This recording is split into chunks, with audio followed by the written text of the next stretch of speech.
Good evening, everyone. Good evening, sir. Good evening, sir.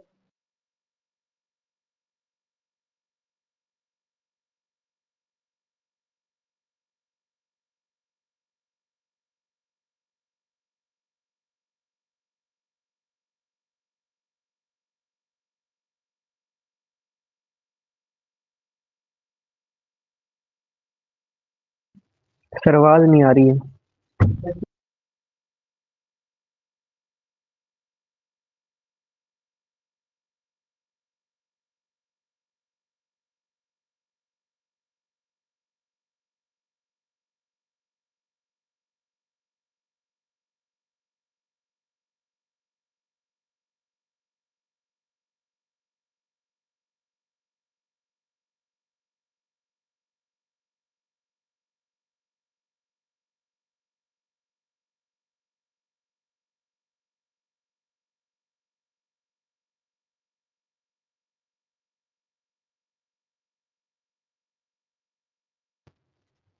Sir आवाज नहीं आ रही है।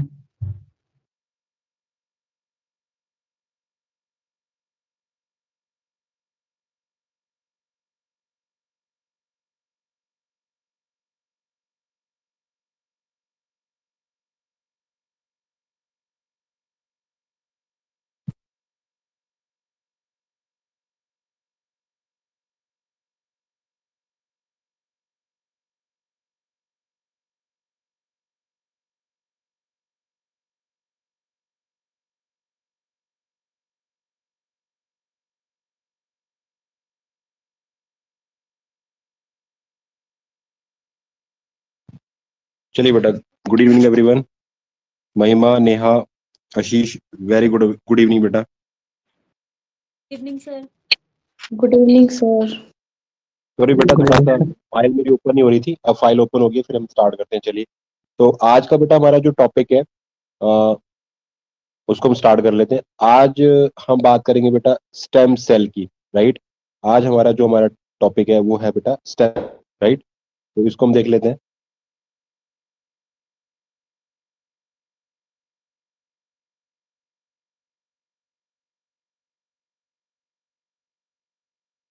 बेटा स्टेम सेल का मतलब क्या है कि आप बेसिकली अगर हम बात करें, चाहे वो प्लांट हो या फिर एनिमल हो, उन अगर हम स्टेम सेल की बात करें, स्टेम सेल का मतलब होता है कि अनडिफरेंशिएटेड सेल, जो अभी अपने फाइनल, जैसे हमने कल बात की थी कि प्रीवियस लेक्चर के अंदर, कि हमारे पास जैसे एक होता है आपके पास स्पेसिफिकेशन, एक पैटर्न होता है, और एक होता है डिटर्मिनेशन. स्पेसिफिकेशन का मतलब कि आपकी सेल को अभी सिर्फ उसका फेट डिसाइड, बट वो प्रोसेस में और रिवर्सिबल है. मतलब आप स्पेसिफिकेशन से पीछे आ सकते हो, लेकिन जब सेल डिटर्मिनेशन स्टेज में चली जाती है तब उसको हम वापस रिवर्सिबल प्रोसेस में नहीं डाल सकते. राइट. तो सेम एज इट इज, अगर हम स्टेम सेल की बात करें तो स्टेम सेल आपकी कैसी बेटा, डिफरेंशिएटेड सेल, और उससे आप फर्दर अपने लिए एक फर्दर स्टेम सेल और अपनी एक फाइनल स्टेज वाली डिटर्मिनेंट सेल की फॉर्मेशन कर सकते हो. तो स्टेम सेल की आपकी बेटा are the relative undifferentiated cells called the stem cell. Right. तो स्टेम सेल्स के बेटा are the relative undifferentiated cell. ये मेन पॉइंट आपका, कि स्टेम सेल्स कैसी होती हैं, अनडिफरेंशिएटेड. और डिफरेंशिएटेड का मतलब क्या होता है, जिनके अंदर क्या हो गया, डिटर्मिनेशन. तो वो डिफरेंशिएटेड होती है. और ये कौन सी बेटा, अनडिफरेंशिएटेड सेल. तो उनको ऐसी सेल्स जो कैसी है, जो मतलब जैसे फॉर एग्जांपल एक आपकी जैसे होम्योपोटिक सेल होती है. होम्योपोटिक सेल का मतलब होता है जो जो आपके लिए आरबीसी डब्ल्यूबीसी सेल्स की फॉर्मेशन कर सके. तो वो आपकी एक डिफरेंशिएटेड सेल है ना. लेकिन स्टेम सेल क्या होगी, अनडिफरेंशिएटेड. मतलब अभी आप उसे किसी में भी कन्वर्ट कर सकते हो. ये एक स्टॉक वैल्यू होती है आपकी बॉडी के अंदर, कि जरूरत आने पर आप स्टेम सेल से फर्दर कोई भी चीजें बना सकते हो, है ना. हेपेटिक सेल बना लो, पेंक्रियाटिक सेल बना लो, कार्डिक सेल्स बना लो. तो जिससे आप बना सकते हो वो सेल होगी आपकी स्टेम सेल. हाँ, लेकिन अगर आपने उसे फर्दर कन्वर्ट कर दिया कार्डिक सेल के अंदर या पेंक्रियाटिक, तो वो हमेशा पेंक्रियाटिक सेल ही बनाएगी, फिर वो किसी और को नहीं बना सकती. तो वो हो गई डिफरेंशिएटेड. और जो सबको बना सके, ऐसी सेल को हम क्या बोलेंगे, अनडिफरेंशिएटेड सेल, है ना. बेटा क्लियर हो गया सभी को? रिस्पॉन्स करो बेटा. Yes, sir. Yes, sir. Yes sir. Okay okay.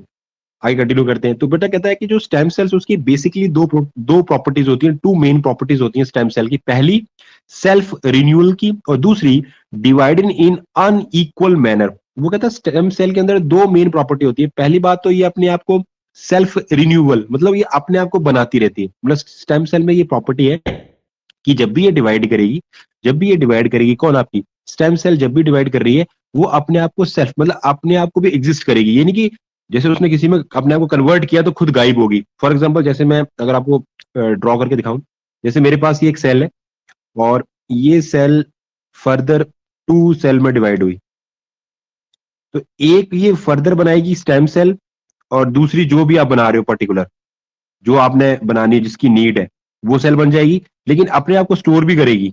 एक स्टेम सेल बन गई और दूसरी क्या बन गई, जो भी आपको नीड है जिस सेल की। तो इसको हम क्या बोलते हैं बेटा, ये इसकी मेन प्रॉपर्टी है। क्लियर है? तो उसने कहा कि बेसिक आपके पास दो प्रॉपर्टी है स्टेम सेल की। पहली सेल्फ रिन्यूअल, अपने आप को खुद खुद को भी बनाती है, और डिवाइड इन अनइक्वल मैनर, मतलब ये अनइक्वल मैनर में डिवाइड करती है। उसका मतलब क्या होता है कि ये फॉर्मेशन करती है progenitor cell. Very very important कि स्टेम सेल एक तो बना रही है, स्टेम सेल से स्टेम सेल बन रही है, और जो दूसरी बन रही है, हमेशा आपको पता है जब भी सेल डिवाइड करेगी तो हमेशा दो सेल बनती है, हमको पता है ना। तो जो उसमें से एक सेल तो वो खुद खुद ही बनाई उसने स्टेम सेल, और दूसरी को क्या बनाया उसने, प्रोजिनेटर। और प्रोजिनेटर एक्चुअल में क्या है, एक अनइक्वल मैनर है डिवाइडेशन का। क्या होता है इसको हम आगे देखते हैं। अब देखो मेरे पास यहां पर हम बात कर रहे हैं कि मेरे पास स्टेम सेल है, ये आपको दिख रहा है डायग्राम के अंदर। मेरे पास एक स्टेम सेल है और स्टेम सेल ने अपने आप को दो में कन्वर्ट किया। एक तो स्टेम सेल ही बनाई, और दूसरा उसने क्या बनाया, प्रोजिनेटर सेल।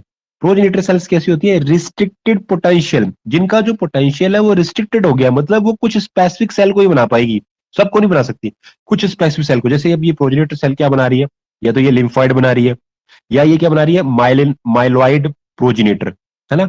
अगर ये लिम्फॉइड है तो लिम्फॉइड आपको पता है बेसिकली अलग अलग टाइप के होते हैं, टी लिम्फोसाइट, बी लिम्फोसाइट और डी लिम्फोसाइट, है ना।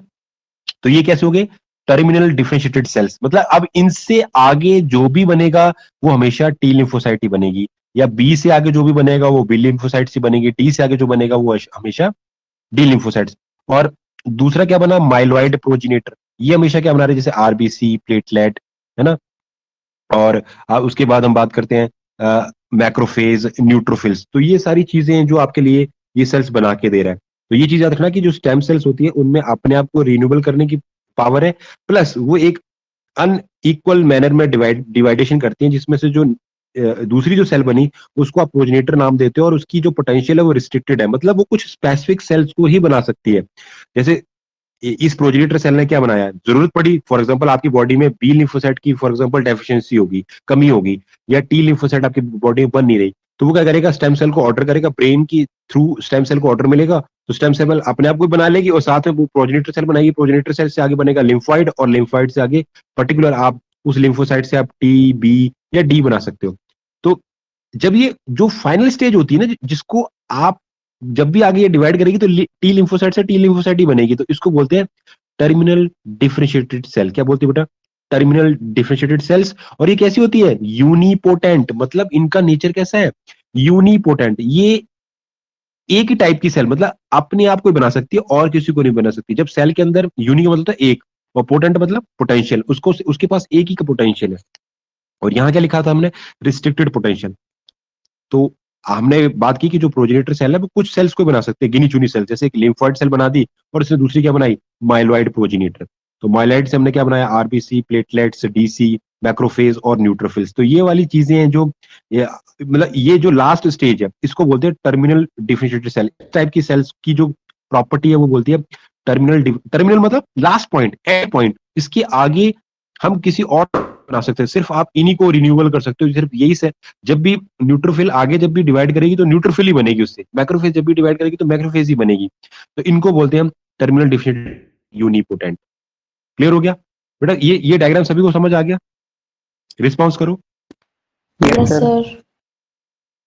ओके ओके, आगे कंटिन्यू करते हैं। Yes, sir.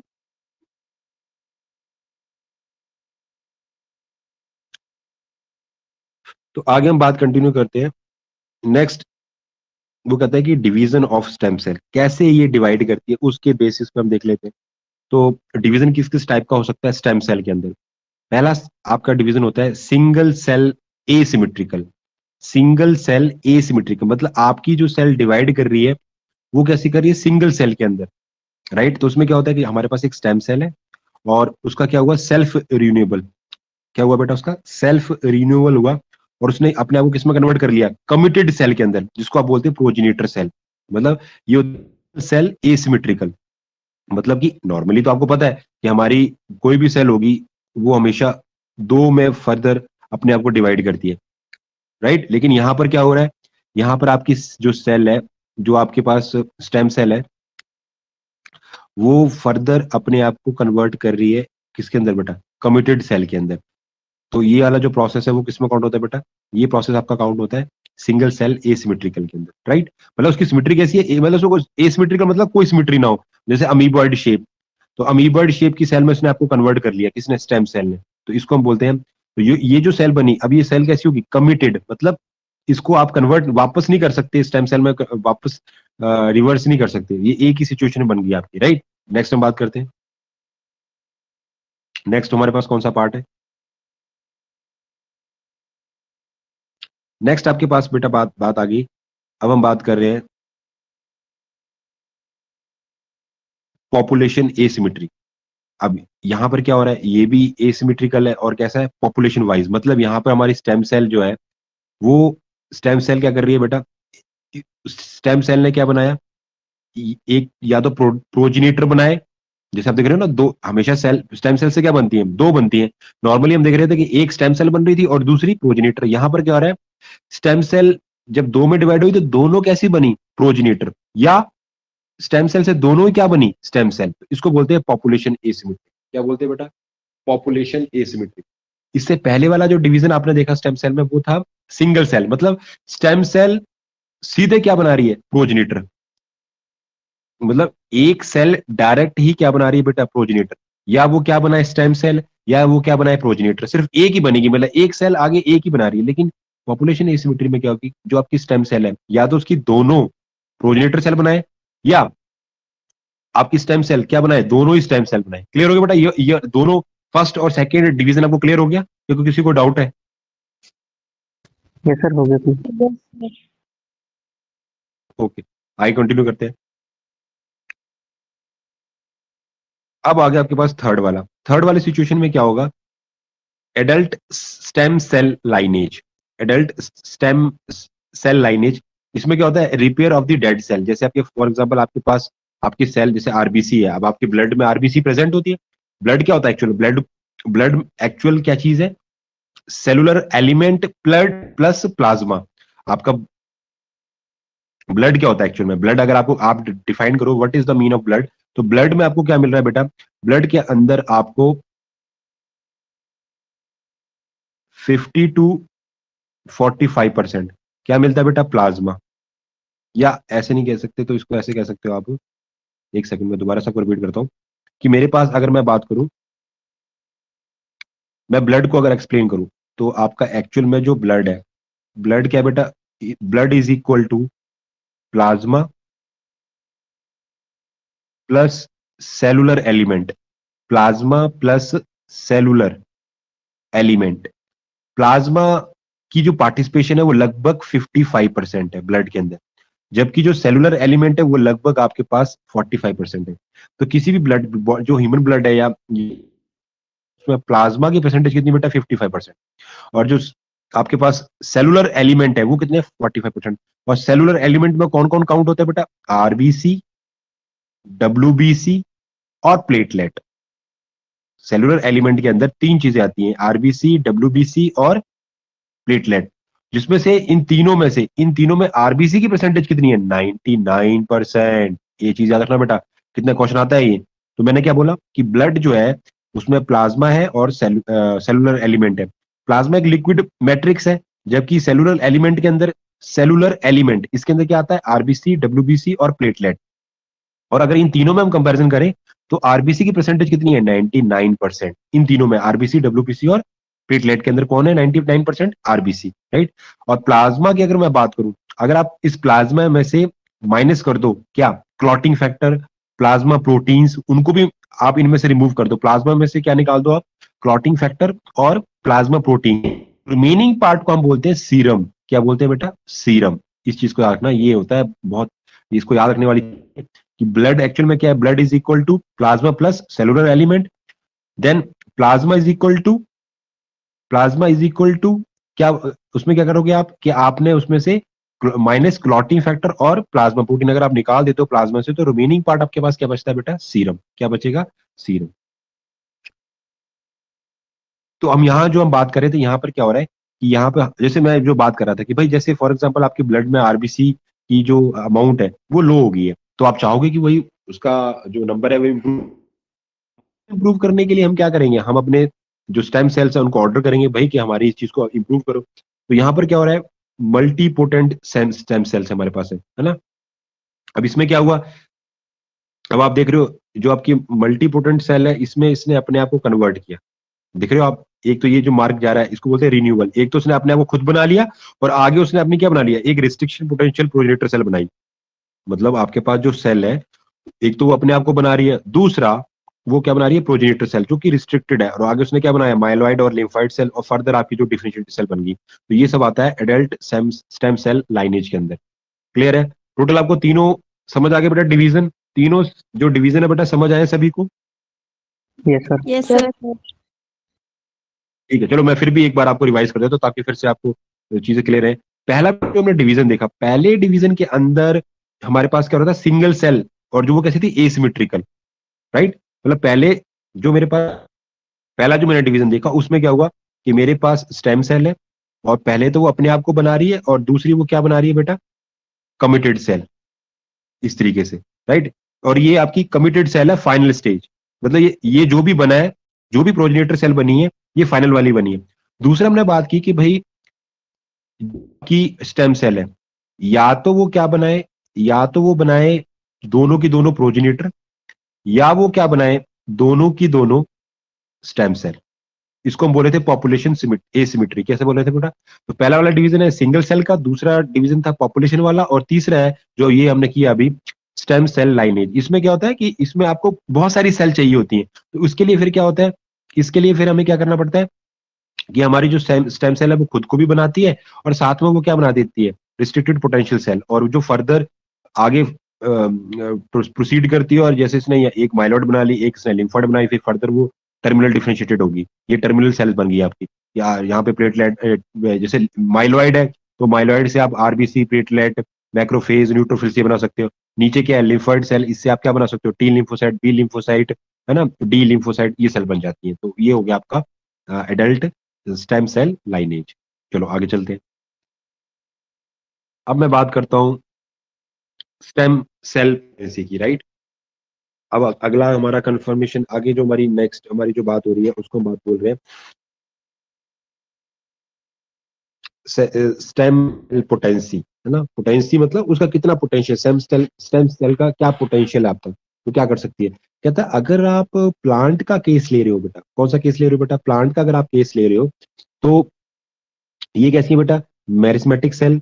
और तो अगर प्लांट के केस में देखो तो स्टेम सेल वाली पोटेंसी किसके पास होती है, मेरिस्मेटिक। अब अगर आपको बॉटनी थोड़ी याद हो तो आपको याद होगा कि जो प्लांट होता है, प्लांट के अंदर जो ग्रोथ होती है वो होती है बेटा इनडेफिनेट, आपको याद हो तो। जैसे फॉर एग्जाम्पल मैं बात करूं, ये मेरे पास क्या बेटा, सीड है कोई, तो ये तो गया बेटा, ये हो गया आपका एपिकल शूट, और ये हो गया आपका रूट वाला पार्ट, है ना।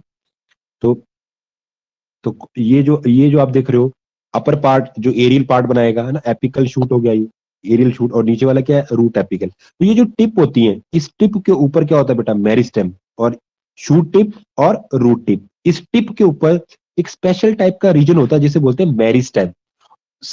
मेरिस्टेम बिल्कुल सेम काम करता है जैसे एनिमल के अंदर स्टेम सेल काम कर रही होती है। तो वो जो आपकी मेरिस्मेटिक सेल होती है वो भी अनडिफरेंशिएटेड होती है, बस उनका काम होता है नंबर इंप्रूव करना, जिससे रूट की लेंथ इंप्रूव हो, जिससे शूट की लेंथ इंप्रूव हो। धीरे धीरे आगे फिर स्टेम बनेगा, लीव्स बनती जाएंगी। तो वो उसकी टिप पे बैठा था, उसको बोलते हैं एपिकल। फिर उसकी लोकेशन के बेसिस पर आप मेरिस्टम को डिफाइन कर सकते हो, एपिकल मेरिस्टम, इंटरकैलियरी मेरिस्टम, है ना, आपने पढ़ा होगा। तो ये सारे के सारे मेरिस्टम होते हैं जो हमें कहाँ मिलते हैं बेटा, आपकी रूट और शूट की टिप के ऊपर। इतनी चीज हमें पता है, तो इन्हीं चीजों को हम डिस्कस कर रहे हैं। तो यहाँ उसने कहा कि अगर आप बात कर रहे हो प्लांट के केस में, तो प्लांट के केस में क्या है, हमें मेरिस्मेटिक सेल्स मिलती है। वो कहाँ होती है, ग्रोइंग टिप रूट रीजन। कहाँ होते हैं, ग्रोइंग टिप रूट रीजन। और इसको ये क्या होती है, cluster of undifferentiated rapidly dividing cell. ये एक्चुअल में एक क्लस्टर होता है। क्लस्टर मतलब बहुत वैसे भीड़ भाड़ वाला इलाका, या क्लस्टर का मतलब होता है बंडल ऑफ सेल या बंडल ऑफ जो भी चीजें हैं। तो यहाँ पर हमारे पास एक बंडल है किसका, अनडिफरेंशिएटेड रैपिडली डिवाइडिंग सेल्स का, है ना। अगर मैं आपको रूट टिप का डायग्राम बना के दिखाऊं, जैसे ये रूट टिप आपकी फॉर एग्जांपल, ये रूट नीचे की तरफ जाती है, जियोट्रॉपिकल पॉजिटिव होती है, मतलब वो धरती की तरफ जाती है, सेंटर की तरफ। तो ये जो पॉइंट है इसका, ये इस वाले रीजन में हमें क्या मिलेगा बेटा, क्या मिलेगा, ये होगा रूट टिप। और इसी जगह पर आपको क्या मिलेगी बेटा, एपिकल मेरिस्टेम। इस रीजन पे जो मेरिस्टेम मिलता है उसको हम बोलते हैं बेटा एपिकल मेरिस्टेम। इसका काम होता है लगातार पीछे की तरफ इस डायरेक्शन में सेल्स को बढ़ाते जाना, नंबर बढ़ाते जाना, और खुद ही आगे खिसकता जाता है और पीछे सेल्स बनाता जाता है। तो ये हमारे पास क्या हो गया बेटा, ये सेल्स कौन सी है, मेरिस्मेटिक सेल प्लांट के केस में। और कहाँ प्रेजेंट होती हैं, ये टिप पे प्रेजेंट होंगी, चाहे वो रूट हो चाहे वो शूट हो, राइट। और ये है क्या, क्लस्टर है अनडिफरेंशिएटेड रैपिडली डिवाइडिंग सेल्स का। आगे बात करते हैं। अगर वो कहते हैं आप एनिमल का केस ले रहे हो, एनिमल के केस में क्या होता है, stem cells are present in adult tissue. वो कहता है जो स्टेम सेल्स होती है वो हमें कहाँ मिलते हैं, एडल्ट टिश्यू के अंदर। जो स्टेम सेल्स होती है वो हमें कहाँ मिलती है, एडल्ट टिश्यू के अंदर, जैसे कि skin cell, intestinal epithelial cell, blood system cell. तो ये सारे के सारे बेटा कहाँ है, आपको कहाँ मिलेंगे, एडल्ट टिश्यू के अंदर। तो इसमें हमें एग्जांपल, जैसे उसने कहा कि स्किन से, क्योंकि आपको पता है ना लगातार आपकी स्किन बॉडी से निकलती रहती है, जैसे जैसे वो सेल डेथ होती रहती है। अब इंटेस्टिनल जो एपिथेलियम होती है आपकी, जो इंटरनली जो ल्यूमन की साइड, अगर मैं बात करूं आपकी जो गट होती है, एलिमेंट्री कैनाल, है ना, जो एलिमेंट्री कैनाल है, तो अंदर से वो कैसी होती है, फोल्डेड होती है, इस तरीके से फोल्डेड होती है।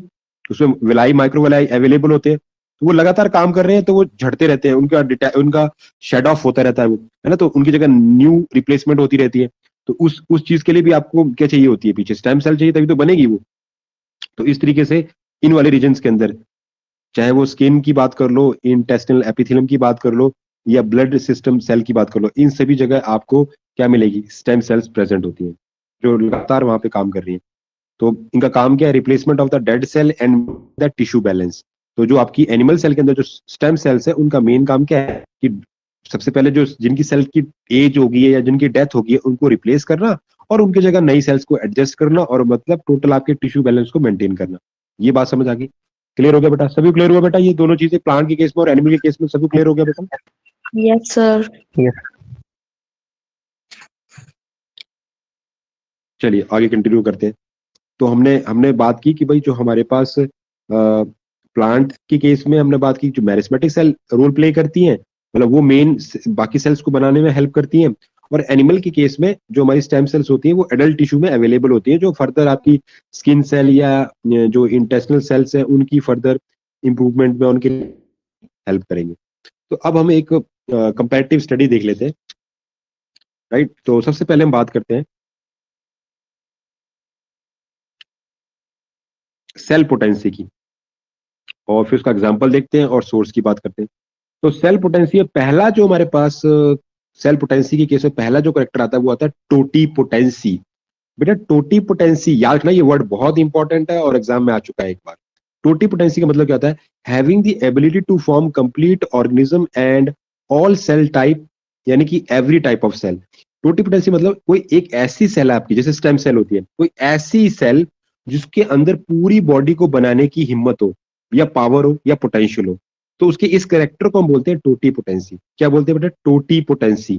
जैसे अगर मैं एग्जांपल की बात करूं, तो यहाँ मेरे पास जाइगोट है, और मैंने आपको पहले बताया जाइगोट के अंदर तो पावर होती है नॉर्मल पूरी बॉडी को बनाने की, प्लस कहां तक, 8 सेल स्टेज, याद होगा आपको, मैंने बात की थी। जाइगोट से आती है, जाइगोट कन्वर्ट होगा 2 सेल स्टेज, 2 सेल से जाएगा वो 4 सेल स्टेज, और 4 सेल से जाएगा वो 8 सेल स्टेज। तो जो 8 सेल स्टेज है, मैं क्वेश्चन कर रहा हूँ, मुझे आप बताना। महिमा मुझे बताओ, जो 8 सेल स्टेज होती है उसको हम क्या बोलते हैं? रिप्लाई करो बेटा। मोरुला। वेरी गुड बेटा, हम उसको क्या बोलते हैं बेटा? Morula stage. तो जो आपकी मतलब जो आपका जाइगोट है, और जब वो कन्वर्ट हो जाता है 8 सेल स्टेज के अंदर, यहां तक की सेल सारी की सारी अभी कैसी हैं? ना तो उनमें स्पेसिफिकेशन हुआ है, ना ही उनके अंदर क्या हुआ, डिफरेंशिएशन हुआ है। तो ये सारी की सारी सेल्स जानती हैं कि बॉडी के बाकी चीजों को कैसे, हर एक सेल को पता है कि बॉडी कैसे बनेगी, राइट? तो इन सभी सेल्स को हम, इनकी जो इस फीचर को क्या बोलोगे? टोटीपोटेंसी। क्या बोलोगे बेटा? टोटीपोटेंसी। तो यहां तक आपके इस स्टेज तक क्या होता है बेटा? आपकी नॉर्मली स्पेसिफिक, अभी इसको स्पेसिफाई कर रहे हो आप, उनको डिसाइड किया, वो कन्वर्ट नहीं हुए, लेकिन जैसे आगे चले जाओगे तो उनमें डिफरेंशिएशन हो जाएगा, है ना? तो डिटर्मिनेशन स्टेज में चले जाएंगी वो, तो वो उनका फेट जो है वो फिक्स कर दिया आपने। अभी इनका फेट फिक्स नहीं है। ये सभी जानती हैं, सभी सेल्स पूरी बॉडी को बनाने की पोटेंशियल रखती हैं। तो इस कैरेक्टर को आप बोलते हो टोटीपोटेंसी। क्लियर हो गया? तो इसमें मैंने एग्जाम्पल दिया हुआ है, एक तो जाइगोट काउंट हो जाएगा, प्लस जाइगोट से लेके आप काउंट कर सकते हो 8 सेल स्टेज तक। मतलब जाइगोट, फिर 2 सेल स्टेज, 4 सेल स्टेज और 8 सेल स्टेज। ये सारी की सारी स्टेजेस काउंट हो जाती हैं। इनके अंदर जितनी भी सेल्स आती है वो कैसा काम कर रही है, उनके अंदर कैसा करेक्टर है? टोटीपोटेंसी वाला। और इनका सोर्स क्या है? जाइगोट। मतलब ये सारी बनी किससे? बनी तो जाइगोट से ही है। क्लियर हो गया बेटा सभी को? सभी को टोटीपोटेंसी करेक्टर क्लियर हो गया? रिप्लाई करो। Yes Yes, sir. Sir. Yes sir. Okay okay, चलिए आगे कंटिन्यू करते हैं, आगे कंटिन्यू करते हैं।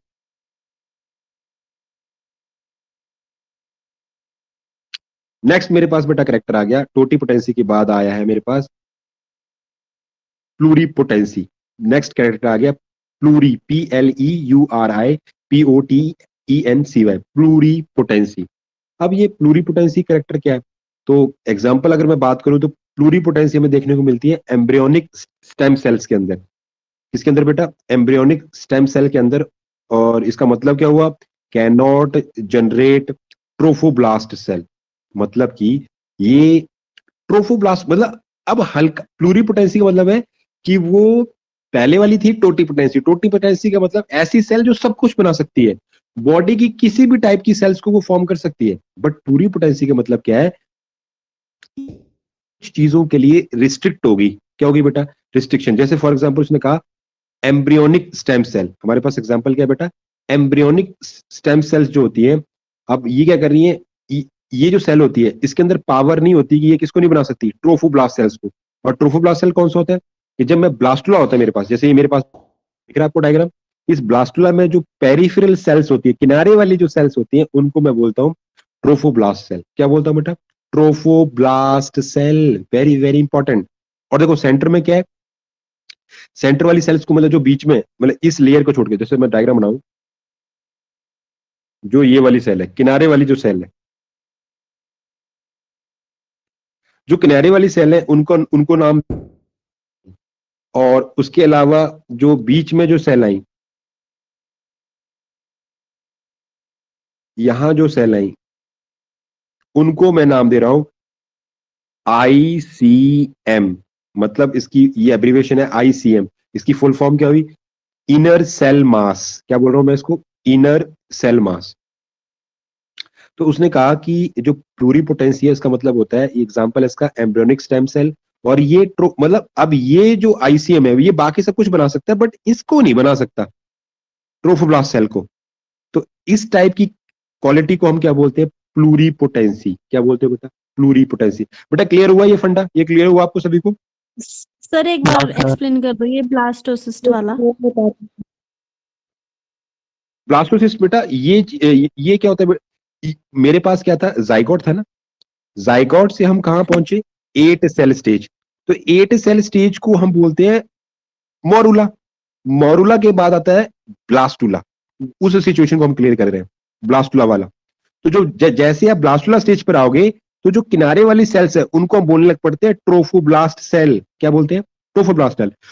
और बीच में क्या होता है? बीच में कुछ सेल गायब हो जाती हैं, तो उनकी गायब होने से बीच में कैविटी क्रिएट होगी। उस कैविटी को हम बोलते हैं ब्लास्टोसील। क्या बोलते हैं? ब्लास्टोसील। क्या बोलते हैं उसको? ब्लास्टोसील। तो अब कैविटी है लेकिन अंदर भी सेल भी तो अवेलेबल है, उन सेल को हम बोलते हैं आईसीएम, इनर सेल मास। क्या बोलते हैं? Inner cell mass. और ये हमारे पास स्टेज कितनी की होती है, कितनी सेल होती है यहाँ पर आपके पास? 32 सेल स्टेज होती है। कितनी होती है? 32। तो वो यही बात कर रहा है कि हमारे पास अब ये जो इनर मास सेल है ये सब कुछ बना सकती हैं, बट ये किनारे वाली सेल्स को नहीं बना सकती। मतलब इनका टोटीपोटेंस करेक्टर नहीं है इनके पास। इनके पास कौन सा करेक्टर है? प्लूरीपोटेंसी। आप क्लियर हो गया मैम? आपको क्लियर हुआ ma'am? Yes sir, Yes. Yes sir. चलिए आगे कंटिन्यू करते हैं, आगे कंटिन्यू करते हैं।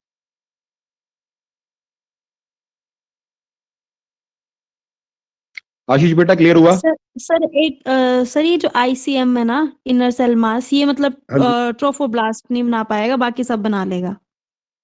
हाँ, बाकी फर्दर आगे जो जो भी चीजें बननी है उनकी फॉर्मेशन कर सकता है, बट ट्रोफोब्लास्ट सेल, ये ओके, जो किनारे वाली सेल है, पेरिफेरल सेल है, इनकी फॉर्मेशन नहीं कर सकता है। मतलब ये ठीक। पहले टोटीपोटेंसी से एक नीचे एक कम करेक्टर है, मतलब प्लूरीपोटेंसी। ओके, बाकी ओके सर। हाँ, बाकी फर्दर इंपॉर्टेंट चीजें बना सकता है, बट ट्रोफोप्लास्ट को नहीं बना रहा। मतलब अभी ये 100% काम नहीं कर रहा, 99% काम कर रही है ये सेल, बट 100% नहीं कर पा रही। और जब सेल 100% किसी भी सेल को बना सकती है तो वो करेक्टर हो गया आपका टोटीपोटेंसी। लेकिन 100% से जब आप 1% कम हो जाओगे तो वो आपका करेक्टर क्या हो जाएगा? प्लूरीपोटेंसी। क्या हो जाएगा वो? प्लूरीपोटेंसी। हाँ जी, हाँ जी। प्लूरीपोटेंसी। चलिए आगे कंटिन्यू ओके करते हैं। बेटा आशीष क्लियर हो रहा है? बेटा आशीष आपको क्लियर हो गया? सर यहाँ पे फिर ये ट्रोफोप्लास्ट सेल कैसे बनती है? बनती नहीं है, मतलब ये हम इसको, बाहर वाली सेल का नाम है ट्रोफोब्लास्ट सेल। मतलब स्टार्टिंग में तो सारी हाँ। सेल एक जैसी थी ना, जब आप पीछे थे, जब आप जाइगोट पे थे, जाइगोट से आपका क्या बना? 2 सेल स्टेज। 2 से क्या बना? Yes sir. 4 सेल स्टेज, है ना? तो जो सेल किनारे पे खड़ी होगी, जो किनारे पे खड़ी है आपके साइड वाली, उनको भी हम क्या नाम देने लग पड़े? ट्रोफोब्लास्ट। क्या बोलने लग पड़े उनको? ट्रोफोप्लास्ट। हाँ। तो जो कुछ सेल अंदर थी, अब वो सेल उनके अंदर करेक्टर है, सारी चीजें बना लेते हैं, लेकिन वो इन सेल को नहीं बना पा रही जो किनारे वाली सेल है। Okay sir, okay. ठीक है? Yes sir. हाँ, आई कंटिन्यू करते हैं। नेक्स्ट हमारे पास पॉइंट है मल्टीपोटेंट। मल्टीपोटेंट क्या है? मल्टीपोटेंट स्टेम सेल्स ये कहाँ होती है? एडल्ट मेच्योर ऑर्गन के अंदर। मल्टीपोटेंट जो सेल्स होती है कहाँ प्रेजेंट होती है? मतलब आपकी बॉडी बन गई है, एडल्ट बॉडी एक बन चुकी है, ऑर्गेनिज्म बन गया है, और उसके अंदर जो उसके अलग अलग जो ऑर्गन्स है वो बन गए हैं, और ऑर्गन के टिश्यू के अंदर अब आपके पास जो स्टेम सेल, एक मेमोरी सेल की फॉर्म में जो स्टेम सेल अवेलेबल, और उसकी जो पावर है, जो उसकी फीचर है, उसको बोलोगे आप मल्टीपोटेंट। क्या बोलोगे बेटा? मल्टीपोटेंट। मतलब वो अब 1 से 2 या 2 से 4 सेल्स को बना सकते हैं। जैसे मैंने कहा था अभी कि आपकी मल्टीपोटेंट स्टेम सेल जैसे प्रोजेनेटर सेल बना रही थी, और वो कल को माइलॉइड या लिम्फोइड, मतलब 2-3 टाइप की सेल्स को वो बना पाए, उसको मतलब एक से ज्यादा, तो उसको बोलते हैं मल्टीपोटेंट। पर ऐसा नहीं है, मतलब आप ये मान लो ये पावर होगी लगभग 30-40% पावर होगी। जैसे पहले हमने बात की प्लूरीपोटेंसी, वो पावर थी आपकी 100%, मतलब किसी भी कुछ भी बना सकती है वो, कोई भी सेल। फिर हमने बात चलेगी हमारे पास, उसके बाद हमने सेकंड जो सिचुएशन हैंडल की वो थी प्लूरीपोटेंसी, मतलब वो 1% कम होगी। लेकिन जो मल्टीपोटेंट है, मल्टीपोटेंट का मतलब है कि अब इसकी पावर रहेगी इसके पास लगभग 20 से 30%। मतलब ये 2-3 या 4 टाइप की सेल्स बना सकती है सिर्फ पूरी बॉडी में, सिर्फ 2-3 टाइप की। ठीक है? तो उसको बोलते हैं, मतलब एक से ज्यादा, ये समझ लो एक से ज्यादा और 3-4 के आसपास, इससे ज्यादा नहीं बना सकती, तो उसको हम बोलते हैं मल्टीपोटेंट स्टेम सेल्स। और ये हमें कहां मिलेगा? एडल्ट मैच्योर ऑर्गन्स के अंदर। ये कहां मिलती है बेटा? एडल्ट मैच्योर ऑर्गन्स के अंदर। जैसे अगर हम बात करें, ये हमारे पास क्या है? जैसे बोन मैरो। अब बोन मैरो में जो आपकी क्या होती है? HSC। बोन मैरो के अंदर क्या होती है? HSC। और HSC का फुल फॉर्म क्या होता है? Haematopoietic stem cell. क्या बोलते हैं उसको? ये जो हिमेटोपोइटिक स्टेम सेल है, ये कौन है? इसका फीचर कैसा है? मल्टीपोटेंट। कैसा फीचर है बेटा इसका? मल्टीपोटेंट। तो मैं क्या कह रहा हूं कि जो मेरे पास बोन के जो आपकी रेड बोन मैरो होती है ना, उसमें रेड बोन मैरो के अंदर, रेड बोन मैरो का मतलब क्या होता है? क्लियर है आप लोगों को रेड बोन मैरो क्या होती है? जैसे मेरे पास एक बोन है, जो रेड ब्लड सेल्स बनाते हैं। मतलब सारी रेड ब्लड नहीं, WBC बना सकती है वो, प्लेटलेट भी बना सकती है। मतलब मेरे पास क्या है? अच्छा। ये मेरे पास बोन है, ये मेरे पास बोन है, ये एक बोन है, और बोन के सेंटर में एक स्पेस होता है, बिल्कुल सेंटर में। मतलब बोन अपने सेंट्रल पार्ट से हॉलो इन नेचर होती है, वो अंदर से खोखली है, उसके सेंटर में कैविटी है। दिख रहा है आपको? डायग्राम दिख रहा है जो मैंने ड्रॉ किया अभी सभी को? Yes, yes sir.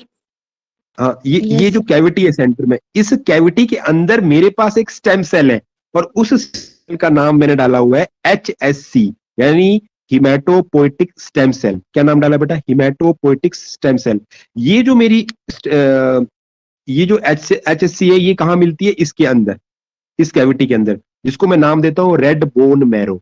तो इसके अंदर पावर है कि ये क्या बना सकती है बेटा? ये बना सकती है आपके लिए जो आपकी ब्लड सेल्स है। अब ब्लड सेल में 3 टाइप की सेल आती है, तो ये उनकी ये फॉर्मेशन कर सकता है। मतलब ये जो स्टेम सेल है, ये बाकी बॉडी की बाकी सेल को नहीं बना सकता। फॉर एग्जाम्पल है तो ये स्टेम सेल, लेकिन एक रिस्ट्रिक्टेड स्टेम सेल है। मतलब ये ना तो लिवर सेल नहीं बना सकती, ये कोई पैंक्रियाटिक या कार्डिक सेल नहीं बना सकती, ये सिर्फ क्या बनाएगी? ब्लड सेल्स को। क्योंकि ब्लड सेल भी डिफरेंट टाइप की होती है, आरबीसी, डब्ल्यूबीसी, प्लेटलेट, तो उनको बनाने में ये सक्सेसफुल हो गए। तो इसलिए फिर इसको किसमें डाला हमने? मल्टी पोटेंट वाली कैटेगरी के अंदर या फीचर के अंदर। क्लियर हो गया सभी को? सभी को क्लियर है ये वाला point? Yes sir. Yes, sir.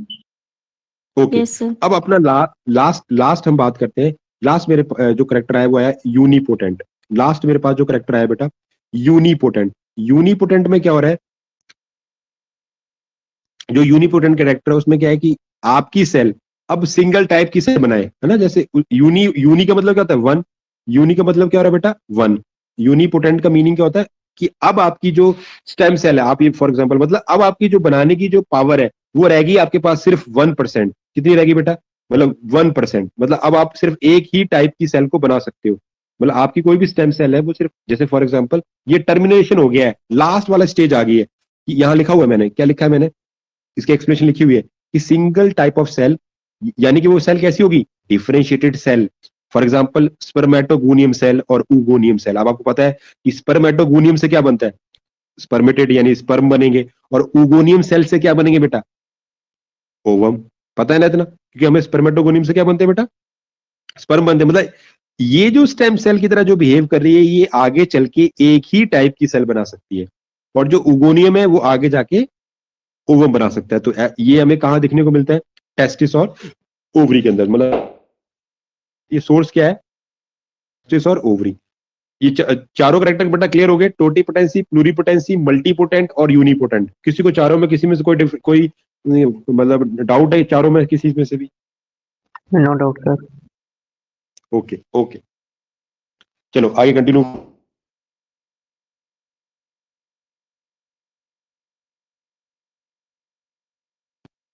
Next हम बात करते हैं। एक क्वेश्चन यहां पे राइज होता है कि why lose cell potency after certain time. तो ये जो आप पोटेंसी देख रहे हो ना, धीरे धीरे जैसे जैसे सेल आगे जाती जा रही है, जाइगोट से आप आगे चलते चले गए, तो सेल की जो पोटेंसी है वो धीरे धीरे डिक्रीज हो रही है। मतलब पहले आपने देखा जाइगोट सब कुछ बना सकता है, फिर आपने देखा कि जाइगोट कन्वर्ट हुआ 8 सेल स्टेज में, तो तब भी वो क्या है? प्लूरीपोटेंसी, सॉरी टोटीपोटेंसी। 8 सेल के बाद धीरे धीरे वो कन्वर्ट हो गया प्लूरीपोटेंसी में, और आगे सेल बनाता चला गया तो मल्टीपोटेंट बन गया, और लास्ट में जाके बन गया वो यूनिपोटेंट। तो सेल की जो पोटेंसी वो धीरे धीरे कम हो रही है। वो क्यों हो रही है उसका हम यहाँ पे रीजन दे रहे हैं। तो यहाँ पर हमारे पास मैंने एक डायग्राम ड्रॉ किया हुआ है जो आप देख रहे हो। तो यहाँ पर क्या है कि ये जाइगोट है, जाइगोट आगे उसने बनाया 4 सेल स्टेज, 4 से वो बना ली उसने 8 सेल स्टेज।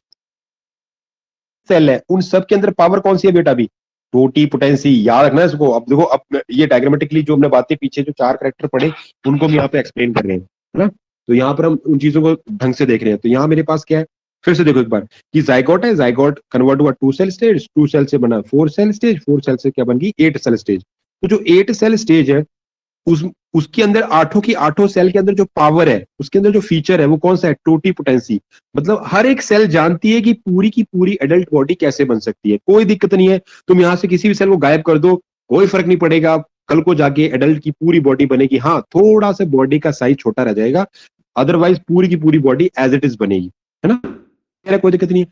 अब आप यहाँ पर कैसे सारी की सारी सेल में कौन सी पावर है? टोटीपोटेंसी प्रेजेंट है, having the ability to form the complete organism. वो पूरे के पूरे ऑर्गेनिज्म को बनाने का के लिए सक्षम है, उसके अंदर एबिलिटी है, राइट?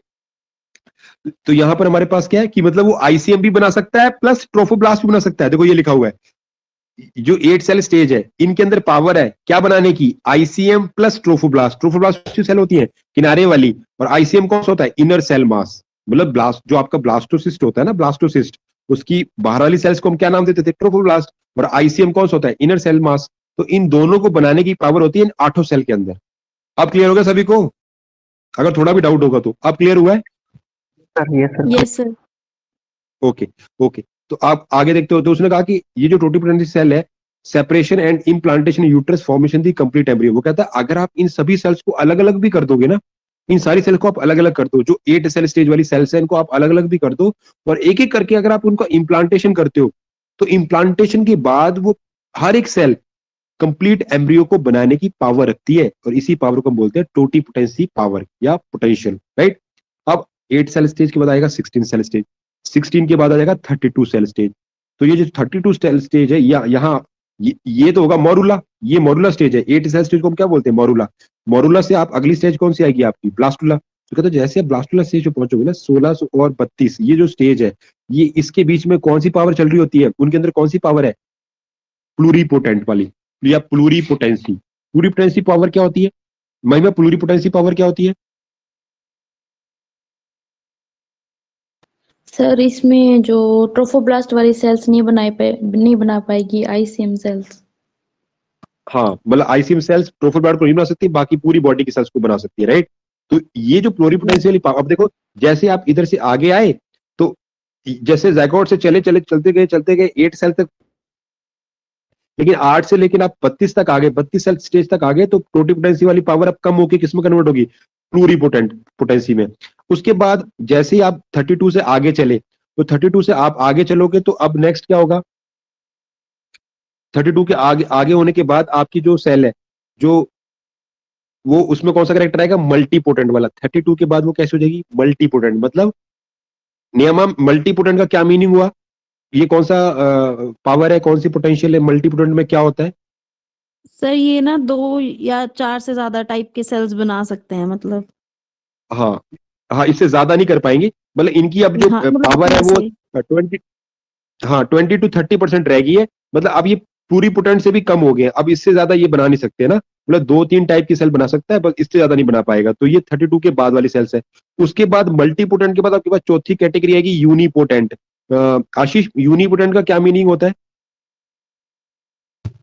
सर यूनिपोटेंट में ये एक स्पेशल टाइप का ही सेल बना पाएंगी। हाँ, मतलब अब ये बिल्कुल अपने एंड वाले पॉइंट पे पहुंच गया है। हाँ बिल्कुल, वेरी गुड। अब इससे आगे ये कुछ नहीं बना सकता।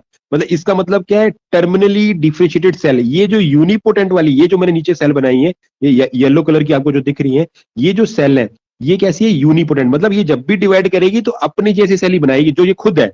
मतलब फॉर एग्जाम्पल ये हिपैटिक सेल है, तो जब भी ये डिवाइड करेगी तो हिपैटिक सेल ही बनेगी। तो इसको हम बोलेंगे टर्मिनल डिफरेंशिएटेड सेल। क्या बोलोगे उसको? टर्मिनली डिफरेंशिएटेड सेल, यानी कि फॉर्म सिंगल सेल टाइप। ये हमेशा एक ही टाइप की सेल बनाएगी, कभी भी ये ऐसा नहीं कर पाएगी कि भाई मैं मतलब किसी और सेल को बना लूं।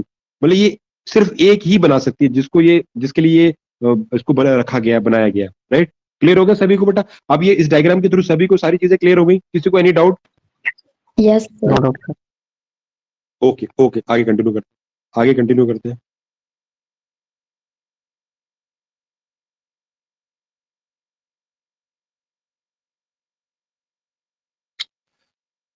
आगे हमारे पास एक और क्वेश्चन अराइज होता है कि is there genomic equivalence present? क्या इनके अंदर जीनोमिक इक्विवेलेंस प्रेजेंट होता है? अब ये जीनोमिक इक्विवेलेंस क्या होता है? मतलब इनके अंदर नंबर ऑफ जो आपके पास क्रोमोसोम है, या जो जेनेटिक मटेरियल है, उसकी इक्विवेलेंस की बात कर रहा है। तो कहता है कि इसके लिए हमने 2 एक्सपेरिमेंट किए हैं ना, इस बात को प्रूव करने के लिए कि जीनोमिक इक्विवेलेंस प्रेजेंट होता है इनमें कि नहीं होता, इन स्टेम सेल के लिए। तो उसके लिए 2 एक्सपेरिमेंट है। पहले एक्सपेरिमेंट का नाम है बेटा रॉबर्ट ब्रिग एंड थॉमस किंग। ये एक्सपेरिमेंट है, ये मतलब इन दोनों ने किया था, तो इसी के नाम पे इसका एक्सपेरिमेंट का नाम पड़ गया Robert Briggs and Thomas king, right. ये पहला एक्सपेरिमेंट इन दोनों ने किया। और जो दूसरा सेकंड वाला, अभी हम जब नेक्स्ट नीचे जाएंगे, स्क्रॉल करूंगा मैं, तो सेकंड आपके पास आ जाएगा बेटा विलमट। एक साइंटिस्ट थे इयान विलमट, तो उनका एक एक्सपेरिमेंट था। 2 एक्सपेरिमेंट थे इस बात को प्रूव करने के लिए कि जीनोमिक इक्विवेलेंस यहाँ प्रेजेंट है या नहीं है। वो कैसे, उसको देख लेते हैं। मतलब जीनोमिक इक्विवेलेंस का मतलब कि अब आप देख रहे हो ना कि जैसे जैसे हमारे टोटिपोटेंसी वाला कैरेक्टर था, तो उसमें हर एक सेल जानती है कि बॉडी, मतलब सबके पास प्रॉपर जेनेटिक मटेरियल है, और हर एक जेनेटिक मटेरियल ये पावर रखता है कि वो कल को क्या बनाएगा, है ना। तो हम देख लेते हैं। पहले मेरे पास एक एक्सपेरिमेंट किया, इन्होंने क्या किया, जो अब ये पूछा जाता है कि Robert brick and Thomas king का जो प्रैक्टिकल था, जो एक्सपेरिमेंट था, वो किसके ऊपर था? तो आंसर होगा फ्रॉग के ऊपर। किसके ऊपर था बेटा? फ्रॉग के ऊपर, राइट। तो इन्होंने क्या किया, इसको शो करने के लिए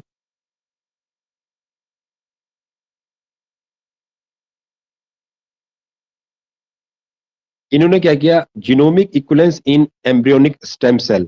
इन्होंने फ्रॉग की एम्ब्रियोनिक स्टेम सेल्स के अंदर चेकआउट किया कि जीनोमिक इक्विवेलेंस है या नहीं है।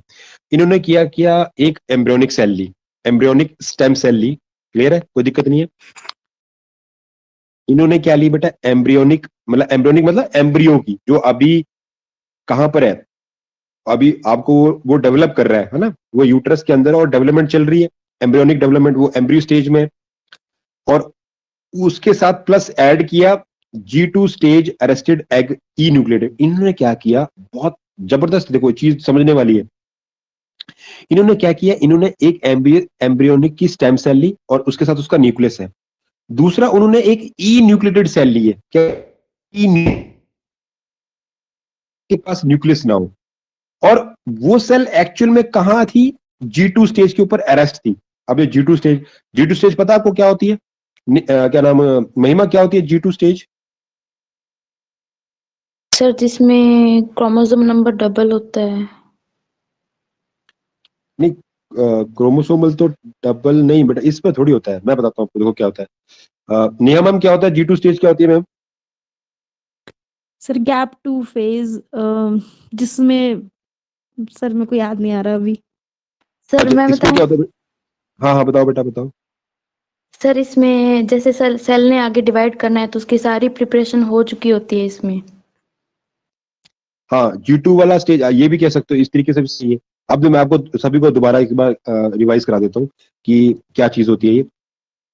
मैं डायग्राम ड्रॉ करता हूँ, एक सेकंड। हाँ, तो इसमें क्या हो रहा है बेटा कि यहाँ देखो डायग्राम में, मेरे पास जैसे मैंने एक आपको एक यहाँ पर एक साइकिल में ड्रॉ कर रहा हूँ।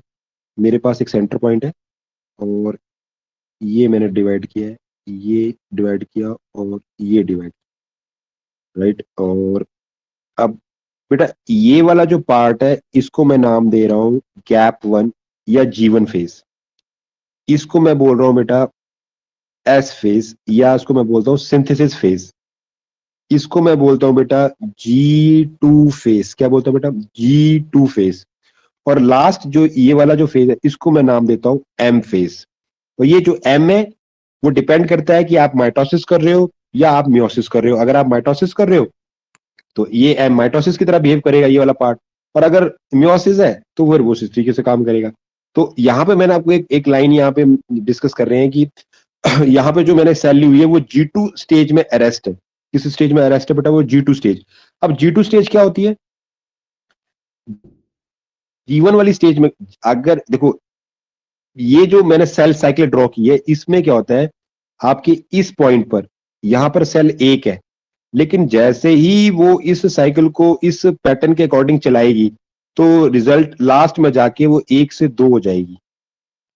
1 से 2 हो गई। तो 1 से 2 होने के लिए पहले तो वो G1 में जाएगी। ये सेल आपकी किस में जा रही है बेटा? G1 में। G1 में जब जाएगी तो ये G1 जो होता है, अगर ह्यूमन की सेल है तो ह्यूमन की सेल को एक सेल से 2 सेल होने में 24 घंटे लगते हैं, 24 आवर्स, राइट। तो पहला ये जो पार्ट है, इस पार्ट में लग जाते हैं आपको 7 to 8 आवर्स। अगले वाले में लग जाते हैं आपको 4 आवर्स।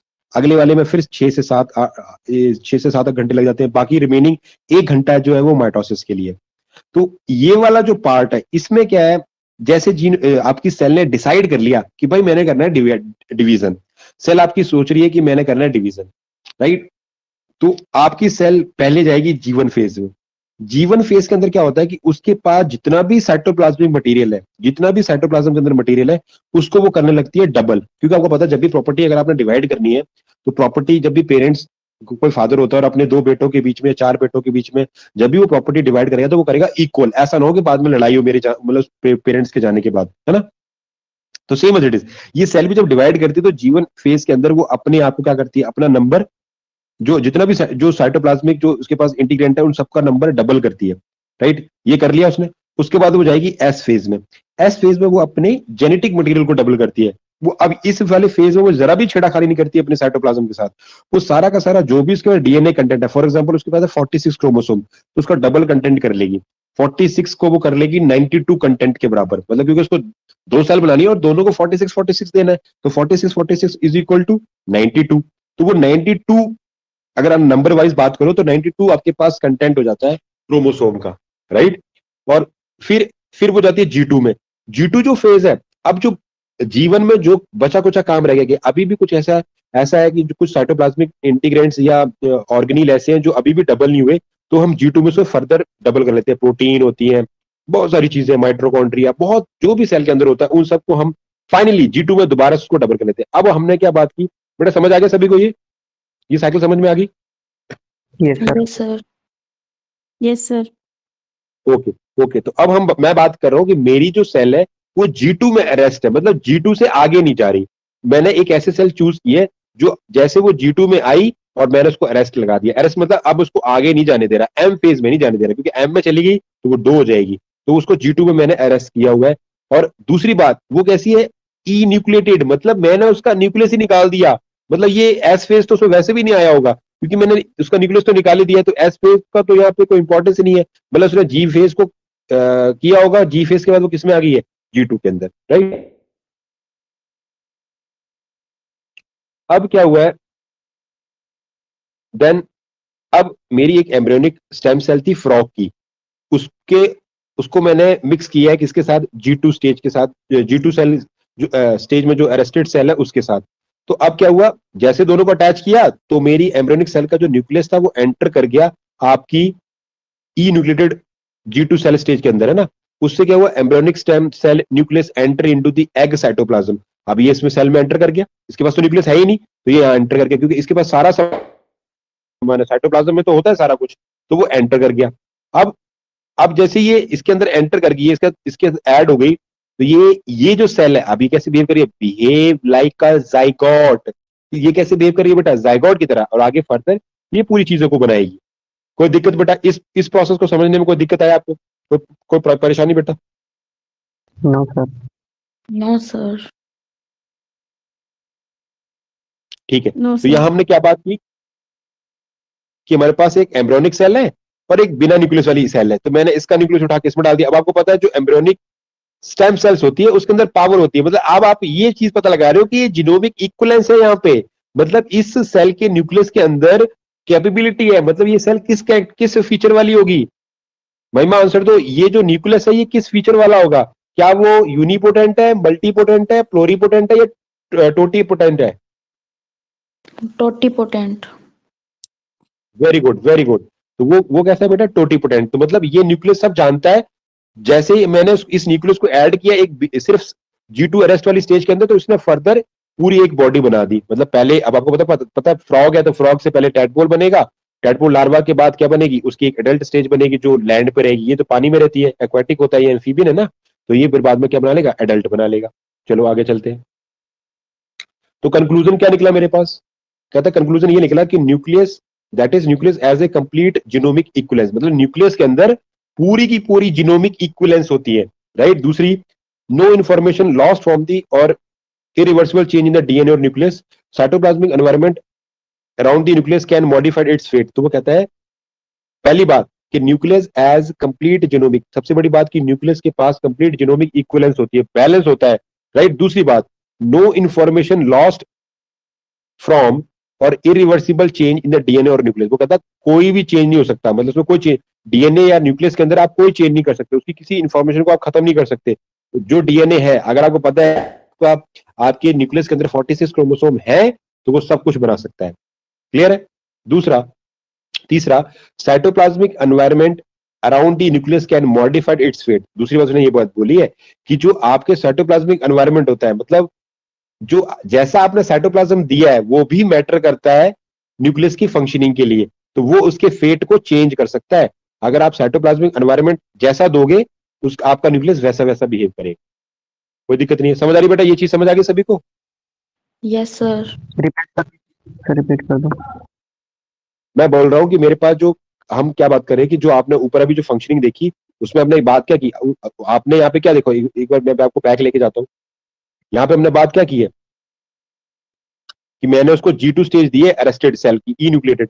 तो जैसा एनवायरमेंट, देखो मैंने उसको ऐसा एनवायरमेंट दिया जिसमें ये काम कर सके। तो वो कहता है कि अगर साइटोप्लाज्मिक एनवायरमेंट, साइटोप्लाज्मिक मतलब जो ये एक मेरे पास सेल है और यहाँ एक न्यूक्लियस है, अब इसको मैं जैसा एनवायरमेंट दूंगा, जैसे साइटोप्लाज्म दूंगा, उसका फेट वैसा चेंज हो सकता है। मतलब cytoplasmic environment around the nucleus can modified its fate, उसके भविष्य को इफेक्ट डालता है, बदल सकता है, कन्वर्ट कर सकता है ना। क्योंकि आपने देखो ना, अभी कौन सा आपने दिया उसको, G2 स्टेज वाला, G2 स्टेज पे सेल थी वो दिया। तो G2 वाली स्टेज कैसी होती है, डिवाइडिंग वाला, मतलब वो अगर मैं इसको G1 देता, फॉर एग्जाम्पल मैं G1 देता, तो क्या ये डिवाइड करता? आंसर करो मेरे को, क्या ये डिवाइड करता फिर? No sir.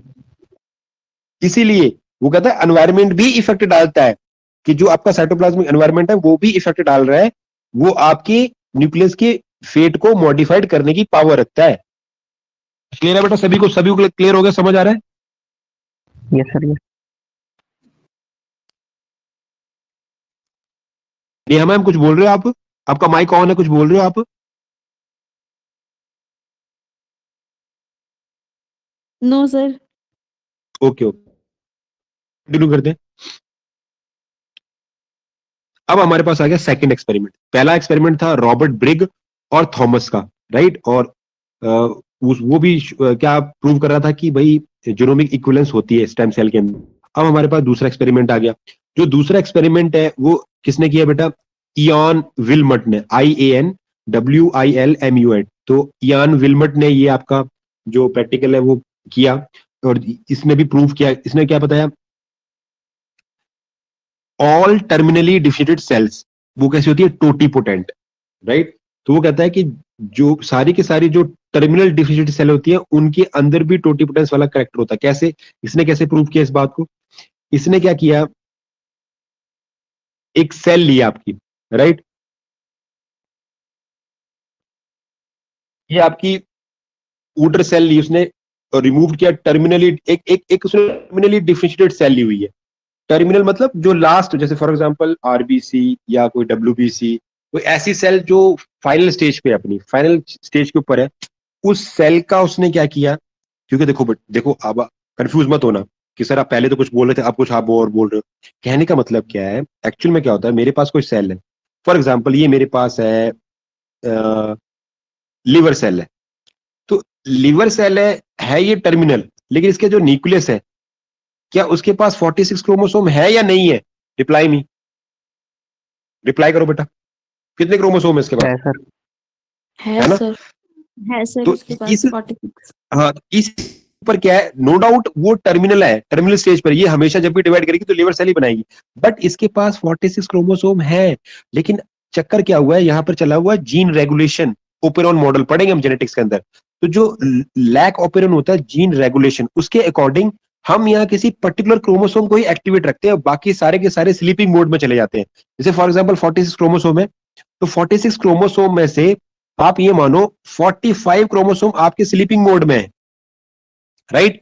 सिर्फ एक ऐसा क्रोमोसोम होगा, फॉर एग्जांपल अगर लिवर सेल ने फंक्शन करना है तो आपका क्रोमोसोम नंबर 7 ही काम कर रहा है, बाकी सारे स्लीपिंग मोड में है। उनको हाइड, उनको दिया, उनको शांत कर दिया, उनको हाइड कर दिया, मास्क कर दिया कि वो काम ना करें। लेकिन वो हाइड जरूर है, लेकिन उनके अंदर पावर जरूर है काम करने की। ऐसा नहीं है कि वो 45 रिमेनिंग है वो कुछ कर नहीं सकते। जैसे आपने सुना होगा डिस्कवरी में, आप देख सकते हो, आपने पढ़ा भी होगा कि भाई हम अपनी बॉडी भी सिंगल सेल के न्यूक्लियस को निकाल के हम उससे अपनी बॉडी का क्लोन बना सकते हैं। नो डाउट गवर्नमेंट ने और यूएन ने उसे बैन लगाए हुए हैं, क्योंकि अगर आप क्लोन बनाने लग पड़े फिर तो पॉपुलेशन का अनबैलेंस हो जाएगी पूरी अर्थ के ऊपर, तो हम नहीं कर सकते, लेकिन बना सकते हो। ऐसा नहीं है, मतलब मैं आपकी स्किन का एक सेल निकालूं और उसका न्यूक्लियस डिफरेंशिएट करके मैं लैब के अंदर आपका एक टेस्ट ट्यूब बेबी तैयार कर सकता हूँ, एक अलग से क्लोन बना सकता हूँ जो as it is ditto same होगा आपकी तरह, बिल्कुल बिल्कुल सेम होगा। नो डाउट एज का डिफरेंस होगा कि जैसे आप अभी 18 साल के हो, या जो भी, जैसे आप अभी 22 साल के हो या 25 साल के हो, तो वो जो मैं बनाऊंगा बेबी जो आर्टिफिशियल तरीके से, तो वो अभी ग्रोथ करेगा धीरे धीरे। जब वो आपकी जैसे वो जब वो 26 साल का होगा तो आप आगे और प्लस हो जाओगे, आप लगभग 50 के आसपास होगे, है ना। जब वो 50 से पहुंचेगा तो आप तो मेरे मे भी टप ही जाओगे। तो मतलब वो, लेकिन रहेगा वो आपके जैसे, देखने में वो आप जैसा ही होगा, सेम टू सेम, क्योंकि वो आपका क्लोन है। लेकिन हम इसे कर नहीं सकते, लेकिन क्यों बैन है, तो ये इसी चीज को हम यहाँ एक्सप्लेन कर रहे हैं। कहता है कि इसने क्या क्या बताया कि इन्होंने एक ऊडर का मतलब होता है जो लास्ट जो टर्मिनल सेल है, UDDER, ऊडर सेल्स रिमूव्ड, उसने एक ऊडर सेल को रिमूव किया, और वो ये ऊडर सेल कैसी है, टर्मिनली डिफरेंशिएटेड सेल जो लास्ट पॉइंट पर है, और उसको उसके साथ हमने ऐड किया सेम एज इट इज पहले की तरह एक ई न्यूक्लिएटेड सेल एग उसको दिया जिसके पास न्यूक्लियस नहीं है, दोनों को फ्यूज कराया तो आपकी न्यूक्लियस यहाँ मूव कर गया, तो ऊडर cell nucleus enter into the egg cytoplasm, तो आगे क्या किया, माइटोटिक डिवीजन स्टार्ट हो गया और ये बिहेव लाइक अ जाइगोट। तो वो कैसे बिहेव कर रहा है, एक जाइगोट की तरह बिहेव कर रहा है, राइट। उसके बाद आगे देखते हैं इसके जो नेक्स्ट इसका पार्ट है।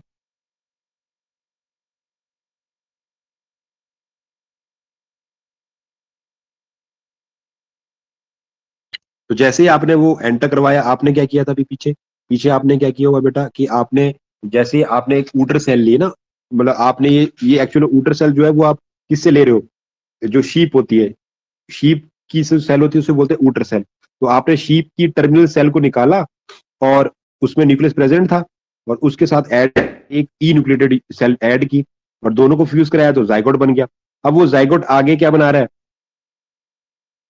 Two cell stage, two cell के स्टेज के बाद उसने क्या बनाया, ब्लास्टोसिस्ट की बन गया, ब्लास्टोसिस्ट ट्रांसप्लांटेड। अब हमने क्या किया, एक सॉरोगेट मदर ली। सॉरोगेट मदर समझते हो ना, कि आपने फॉर एग्जांपल किसी दूसरी मदर का जो यूट्रस है वो यूज किया है अपने एम्ब्रियो की डेवलपमेंट के लिए, तो ऐसी मदर को हम क्या बोलते हैं बेटा, सॉरोगेट मदर। क्या बोलते हैं बेटा, क्लियर है बेटा, सॉरोगेट मदर। जैसे आपने एक थोड़े दिन पहले मूवी भी आई थी, मुझे नाम है उसका याद नहीं आ रहा, एक अभी थोड़े दिन पहले आई थी उसकी, कौन था उसमें, तो उसमें भी ये इसी कंसेप्ट पे सॉरोगेट वाली मदर, मतलब हमने इस कंसेप्ट के ऊपर वो मूवी बनी हुई है। तो यहाँ पर क्या है कि आपके पास टू सेल स्टेज है, और तो हमने क्या किया कि हमने जैसे फ्यूजन करवाया, फ्यूजन के बाद जैसे ही वो आपका धीरे धीरे ब्लास्टोसिस्ट फॉर्मेशन है, हम उसको इसको हमने क्या किया, ब्लास्टोसिस्ट को ट्रांसप्लांट किया एक यूट्रस के अंदर, और वो कोई दूसरी मदर ली हमने, तो उसको हम क्या बोलते हैं, सॉरोगेट मदर। फिर क्या हुआ, बाद में वो नॉर्मल डेवलपमेंट हो गया, और जो पहली शीप बनी उसका नाम दिया हमने डॉली। क्या नाम दिया बेटा, डॉली शीप, है ना। तो ये इससे आपको कंप्लीट ऑर्गेनिज्म की फॉर्मेशन होगी। समझ आ गया बेटा सभी को, क्लियर हुआ चीज, क्लियर हुई है सभी को। Yes sir. Ashish, Neha, ma'am clear clear हो गया सभी को। हाँ जी सर, हाँ जी। हाँ, तो आगे हम बात करते हैं कि हमारे पास क्या है कि जो टू टू सेल स्टेज थी वो आगे क्या बना रही है, ब्लास्टोसिस्ट की फॉर्मेशन कर रही है। देन उस ब्लास्टोसिस्ट को, क्योंकि इम्प्लांटेशन अभी ब्लास्टोसिस्ट की होती है, याद रखना हमेशा। कभी भी जब भी आपकी क्या होगी, आप फॉर एग्जांपल जैसे मैं बात कर रहा हूँ कि मेरे पास जब, जैसे आपको पता, हम पढ़ेंगे जब आगे जाके जाएंगे, तो हमारे पास क्या होता है, जो फ्लूइड होती है, ये फेम्ब्रिया होती है। तो यहाँ पर आपके एम्पुला वाले पार्ट पे क्या होता है, फ्यूजन होता है, मेल गैमेट, मेल और फीमेल जो आपस में क्या होते हैं, फ्यूज होते हैं। धीरे धीरे वो मूव करता है आपके फ्लोपियन ट्यूब में, और जब वो यहां तक पहुंचेगा टर्मिनल पॉइंट तक, तो यहाँ पर वो बन जाता है ब्लास्टोला स्टेज पे आ जाता है। और ब्लास्टोला स्टेज में आके ही वो फिर क्या करता है, इम्प्लांट करता है यूट्रस के साथ, वो मर्ज हो जाएगा उसके साथ, और डीप पार्ट में चला जाएगा, और बाद में उसकी फर्दर ग्रोथ होगी। तो ये वाली जो स्टेज है वो ब्लास्टोसिस्ट बोलता है उसको, तो यही बार बार उसको रिपीट कर रहा है, राइट।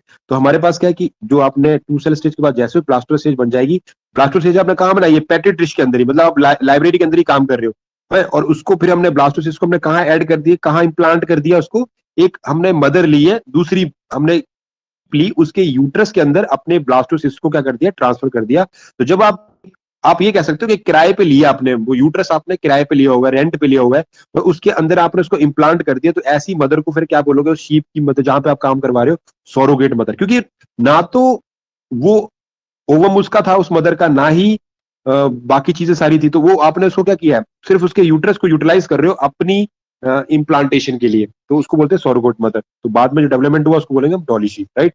तो यहाँ पे कंक्लूजन क्या निकल के आया हमारे पास, in terminal differentiated cell that is genomic equivalence present. तो इसने भी ये प्रूव करके बता दिया कि जो टर्मिनल डिफरेंशिएटेड सेल होती है उसके अंदर भी जीनोमिक इक्विवेलेंस होती है, मतलब वो भी जानता है कि पूरी बॉडी को कैसे बना सकते हैं। नो डाउट उसको लॉ किया होता है, हमने हाइड किया होता है, लेकिन उसके अंदर जीनोमिक इक्विवेलेंस प्रेजेंट होती है। क्लियर हो गया बेटा सभी को ये पॉइंट, सभी को क्लियर हुआ कि नहीं हुआ, बताओ मुझे। Yes sir. Yes sir. Okay okay, आइए कंटिन्यू करते हैं।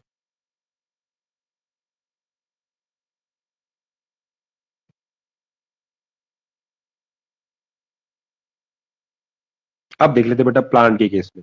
ये प्लांट के केस में क्या हो रहा है हमारे पास, तो वो तो हमें स्टेजेस पता है। जैसे मैंने क्या किया, प्लांट के केस में हमने क्या किया, डिफरेंशिएटेड प्लांट सेल, यहाँ पर भी क्या टोटीपोटेंटी, मैंने एक कैरेट लिए, कैरेट की मैंने एक सेल बाहर निकाली और क्या किया, organized and differentiated cell of carrot, मैंने यहां से एक सेल को बाहर निकाला और उसको मैंने एक मीडियम दिया ना, एमएस मीडियम। तो यहाँ पे मैंने उसको सारी की सारी इस मीडियम के अंदर प्रोवाइड की है सारी की सारी फेवरेबल कंडीशंस। तो वो क्या बना रहा है, फॉर्मेशन ऑफ कैलेक्स, उससे क्या बन गया बेटा, कैलेक्स। कैलेक्स क्या होता है, undifferentiated unorganized mass of cell. ये कैसा है, ऑर्गेनाइज्ड मास है, क्योंकि यहाँ की जो सेल है वो टर्मिनल डिफरेंशिएटेड है, कैरेट बन चुकी है। ये कैरेट की आपने एक सेल उठाई तो वो कैसी थी, डिफरेंशिएटेड, यानी कि वो ऑर्गेनाइज्ड मैनर है। लेकिन जब आपने उसको एक मीडियम में डाला, राइट, और उस मीडियम में उसको फेवरेबल कंडीशन दी, तो उस सेल्स ने क्या बना लिया, कैलेक्स। और कैलेक्स क्या होता है, एक अनडिफरेंशिएटेड ऑर्गेनाइज्ड मास होता है सेल का। क्या होता है बेटा, undifferentiated unorganized mass of cell, मतलब ये अब अनडिफरेंशिएटेड होगी। पहले ये थी डिफरेंशिएटेड सेल, अब ये कैसे होगी, अनडिफरेंशिएटेड, जिसको आप बोल रहे हो कैलेक्स। कैलेक्स आगे कन्वर्ट होगा ग्लोबुलर स्टेज। ये हमने पता है कि हमें प्लांट में ऐसे होता है, नॉर्मल एनिमल में तो नहीं होता है। एनिमल क्या बनाता है, zygote, 2 cell stage, 4 cell stage, 8 cell stage, 132, 64। लेकिन यहाँ पे क्या होता है, कैलेक्स बनता है। कैलेक्स के बाद क्या बनता है, ग्लोबुलर स्टेज बनती है, उसके बाद बनता है हार्ट शेप स्टेज आती है, हार्ट स्टेज के बाद आती है पॉर्पिडो स्टेज। कौन सी आती है बेटा, पॉर्पिडो। और पॉर्पिडो के बाद आएगा एडल्ट स्टेज। क्या जाएगी बेटा, एडल्ट। तो प्लांट के केस में क्या हो रहा है, प्लांट के केस में क्या हो रहा है कि हमारे पास पहले हमने क्या किया, कुछ सेल्स को हमने बाहर निकाला और उनको एक फेवरेबल मीडियम में ग्रोथ करवाई, राइट। और उस ग्रोथ करवाने के बाद हमें क्या मिला, एक कैलेक्स पार्ट मिल गया, फॉर्मेशन ऑफ कैलेक्स। कैलेक्स क्या होता है, एक अनडिफरेंशिएटेड अनऑर्गेनाइज्ड मास होता है सेल्स का। आगे वो कन्वर्ट होगा एक ग्लोबुलर स्टेज के अंदर, वो ग्लोबुलर स्टेज आगे कन्वर्ट होगी हार्ट स्टेज के अंदर, हार्ट स्टेज आगे कन्वर्ट होगा पॉर्पिडो स्टेज में, और पॉर्पिडो स्टेज आगे कन्वर्ट होगी एडल्ट में। तो इस ये सीक्वेंस को याद रखना इन केस ऑफ प्लांट। ये जो सीक्वेंस चलता है किस केस में चलता है बेटा, जब आप प्लांट के केस में होते हो। क्लियर हो गया बेटा ये पैटर्न को। सर ये एमएस मीडियम क्या चीज हुई? ये इसको ना एक मीडियम प्रोवाइड करते हैं। जैसे कि अगर आपने, मैं बात कर रहा हूं कि अगर हम यहाँ पे एक सेकंड, अगर मैं बात कर रहा हूं कि मैं चाह रहा हूं कि आपको पता है कि कोई भी सेल ग्रोथ करती है तो उसके पास वो सारे फैक्टर तो होने चाहिए। तो यहाँ पर मैं उसके अंदर सारे उस मीडियम को वो प्रोवाइड कर रहा हूँ जिसके अंदर वो ग्रोथ कर सकती है। तो मैंने यहाँ पर उसको वो पॉइंट दिया हुआ है जिस मीडियम की हेल्प से, उसको बोलते हैं एमएस मीडियम। इसकी फुल फॉर्म अब मुझे अभी क्लियर नहीं आ रही, जब मुझे याद होगी तो मैं आपको बता दूंगा उसको। जैसे सर मतलब हार्मोन्स वगैरह डाल रहे हैं हम इसके अंदर, उस तरीके का हाँ कुछ मतलब वही जो, हाँ जो प्लांट रेगुलेटर होते हैं ना, जो प्लांट की डेवलपमेंट में हेल्प करते हैं, वो सारी चीजें, मतलब वो सारे न्यूट्रिएंट्स, हाँ वो सारे के सारे न्यूट्रिएंट्स यहाँ पे ऐड करेंगे और उस मीडियम, ओके सर। हाँ हाँ, जिबरेलिन हो गया, ऑक्जेनिक हो गया, अब ये मुझे पता नहीं है पर इस मीडियम का नाम पर्टिकुलर नाम है। लेकिन वो सारी चीजें हम इसमें ऐड करेंगे जो उसकी ग्रोथ के लिए हेल्पफुल है, चाहे वो ऑक्सिन हो गया, जिबरेलिन हो गया, या इथिलीन होगी, बहुत सारी चीजें होते हैं, 5-6 हमारे पास मेन इंपॉर्टेंट वो ग्रोथ फैक्टर्स होते हैं। बट यहाँ पर इसका मीनिंग कुछ अलग है। एमएस मीडियम मुझे अभी याद नहीं आ रहा, मैं आपको बाद में देख के बताऊंगा कि ये एक्चुअल में इसका मीनिंग क्या है। लेकिन बात यह है कि ये एमएस मीडियम जो है, जो, हाँ जी मैम, हाँ कोई बात नहीं सर, बाद में बता देना आप इसको एमएस हाँ वाले को। तो हाँ ये हमारे पास एक ऐसा मीडियम है जो आपकी सेल्स को ग्रोथ करने में आपकी हेल्प करेगा। और फर्दर हमें क्या रिसीव हो जाएगा, कैलेक्स, और कैलेक्स आगे कन्वर्ट होगा ग्लोबुलर स्टेज में, और देन हमें क्या रिसीव हो जाएगी, पॉर्पिडो, और पॉर्पिडो के बाद sorry heart stage, heart stage के बाद पॉर्पिडो, और पॉर्पिडो के बाद लास्ट में हमें क्या मिल जाएगा, एडल्ट स्टेज, राइट। तो ये पर्टिकुलर हमारे पास प्लांट की केस में हमारे पास क्या हो जाती है, स्टेजेस हो जाती है, राइट। उसके बाद हम बात करते हैं नेक्स्ट,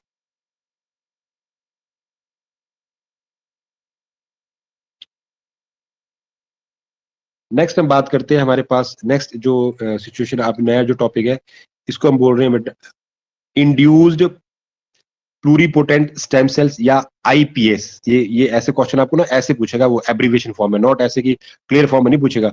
या इसको बोलते हैं हम स्टेम सेल थेरेपी। क्या बोलते हैं इसको, स्टेम सेल थेरेपी।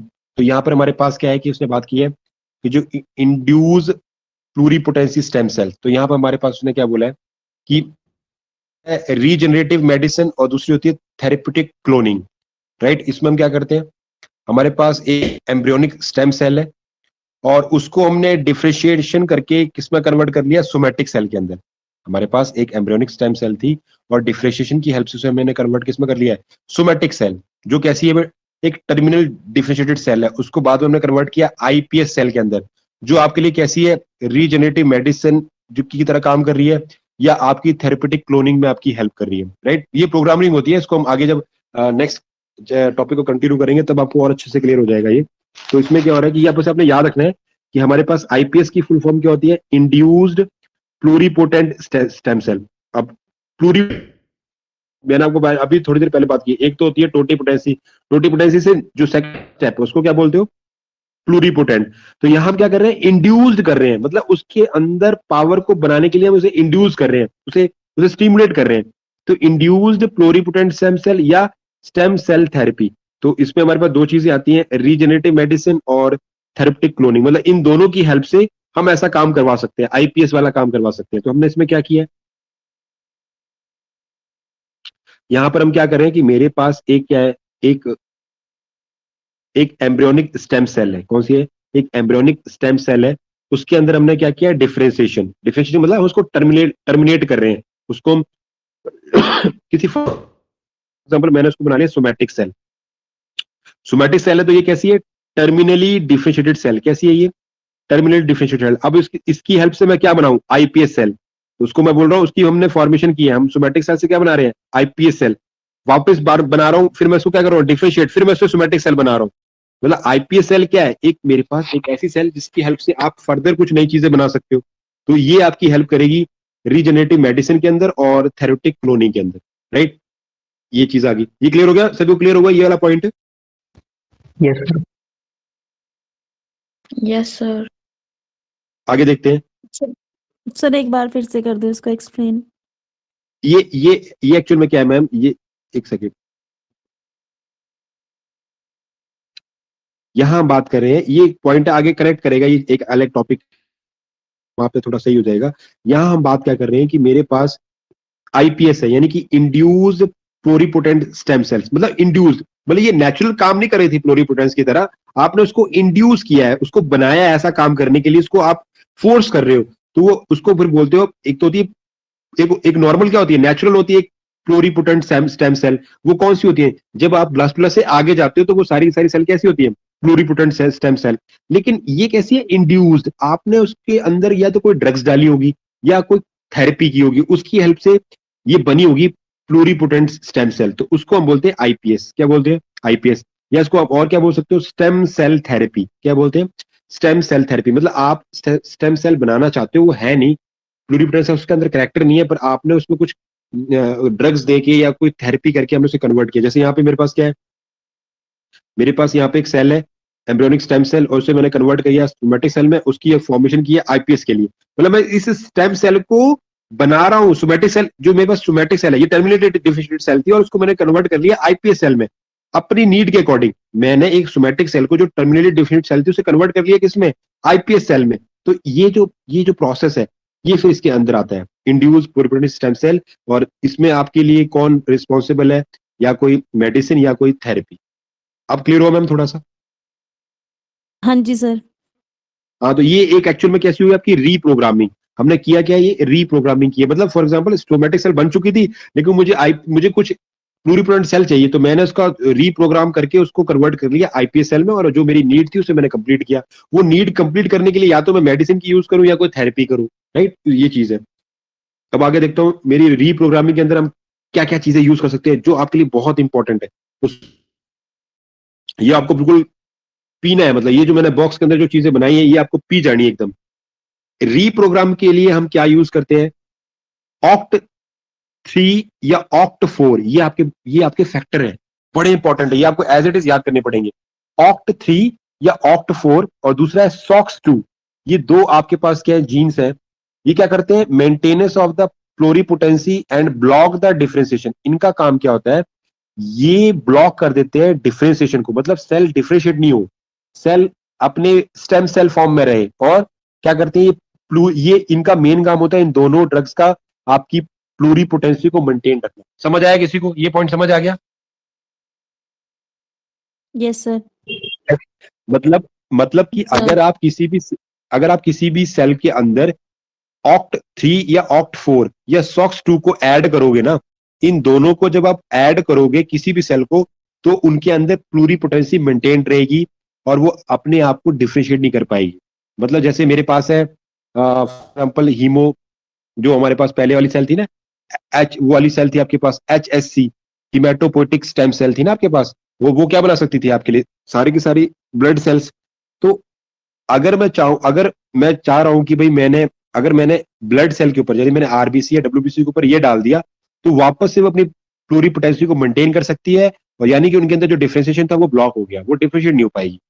और इसके साथ एग्जांपल और क्या है, नैनोग, वेरी इंपॉर्टेंट, नैनोग, ये भी सेम फंक्शन करती है। उसके बाद है सी माइक, MYC, इसका काम क्या है, यूक्रोमेटिन DNA फॉर्मेशन करना, ये बहुत इंपॉर्टेंट है। अगर आप इस ड्रग को डाल दोगे तो आपके DNA का कौन सा पार्ट फॉर्मेशन होगी, यूक्रोमेटिन। दो टाइप का DNA होता है, हेटेरोक्रोमेटिन और यूक्रोमेटिन। क्या होता है महिमा, हेटेरोक्रोमेटिन और यूक्रोमेटिन DNA? सर जिसमें मतलब जो कि लूजली बॉन्डेड होते हैं, जिसमें हाँ शाबाश, कौन से वाले, क्रोमेटिन हेटेरोक्रोमेटिन और यूक्रोमेटिन?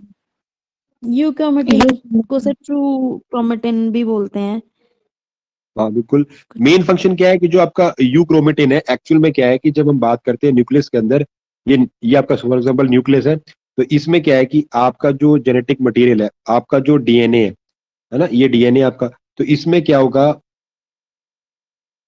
ये कंडेंस फॉर्म में होता है, और इसके में आपके पास जो आपकी जो H1 प्रोटीन यानी कि जो हिस्टोन प्रोटीन है वो उसके साथ अटैच्ड होती है। लेकिन अब आपको करना है क्या है, आपको करना है रिप्लिकेशन, आपको करना है ट्रांसक्रिप्शन, तो उसके लिए भाई जगह होनी चाहिए, स्पेस होनी चाहिए।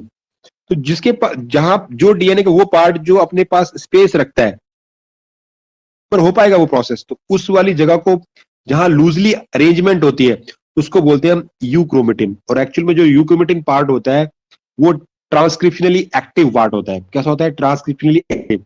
जबकि जो हेटेरोक्रोमेटिन है वो हाईली कंडेंस पार्ट होता है, और वो आपका क्या नहीं करेगा, वो ट्रांसक्रिप्शन में पार्टिसिपेशन नहीं करेगा, क्योंकि ट्रांसक्रिप्शन हो ही नहीं सकती, वो अपनी कॉइलिंग को खोल लेगा ही नहीं। जब कॉइलिंग ही नहीं खुलेगी तो फिर ट्रांसक्रिप्शन कैसा होगा। तो इसीलिए जो हेटेरोक्रोमेटिन है वो आपका लेस आपके लिए यूजफुल है, जबकि जो यूक्रोमेटिन है वो आपके लिए बहुत ज्यादा इंपॉर्टेंट है, क्योंकि वहां पे आप इजिली क्या कर सकते हो, ट्रांसक्रिप्शन कर सकते हो और रिप्लिकेशन कर सकते हो, right.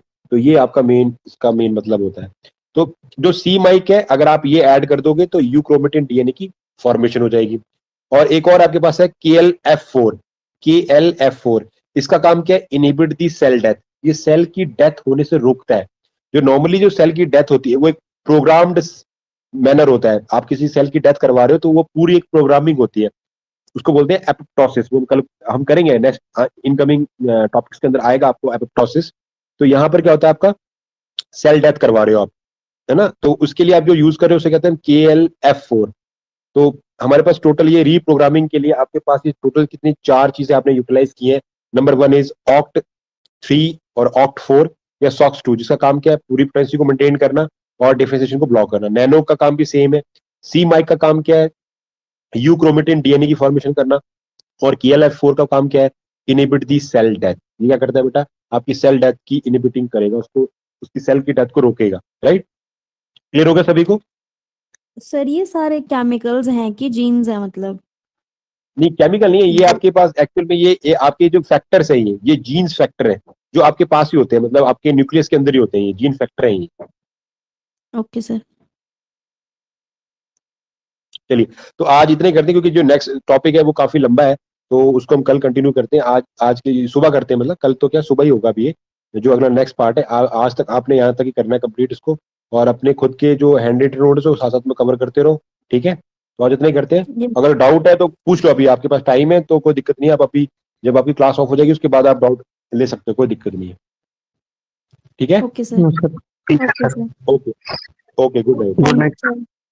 Thank you sir. Okay.